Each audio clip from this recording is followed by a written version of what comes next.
Nimekutana na watu wengi sana ambao wanasema wanaogopa kuagiza bidhaa Alibaba kwa hofu ya kutapeliwa. It's either amesikia kuna rafiki yake ametapeliwa au aliwahi kuagiza na akatapeliwa.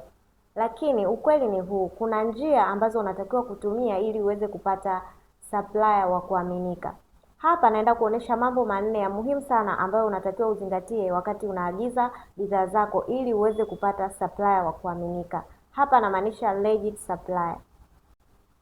Kitu cha kwanza, angalia huyo supplier ana verified badge. Kama unaona hana verified badge, mpaka hapo hakufai. Kitu cha pili, angalia years of experience. Ni vizuri sana kuangalia supplier ambaye ana muda mrefu Alibaba. Ina maana huyo ni mzoefu na app tayari inamtambua kwa sababu ya experience yake. Kwa hiyo hapo unakuwa mikono salama.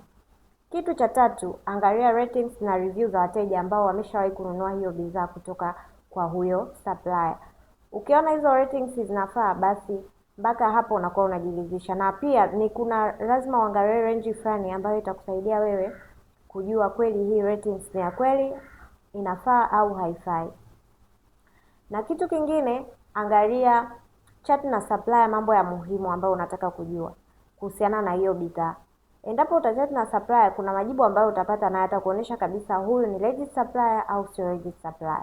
Sasa kama unataka kujifunza zaidi, hakikisha kwanza una like hii video, una share na rafiki zako ili na wao waweze kujifunza.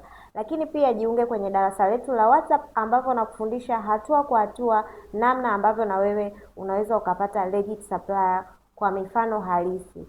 Yaani hapa namaanisha kila kitu nitakupa kwenye hayo mafunzo. Gharama yake ni 20,000 tu. Kwa hiyo kama na wewe hutaki kutapeliwa tena, basi hakikisha una join kwenye haya madarasa ambayo yanaendelea. Thank you and bye bye. See you on my next video.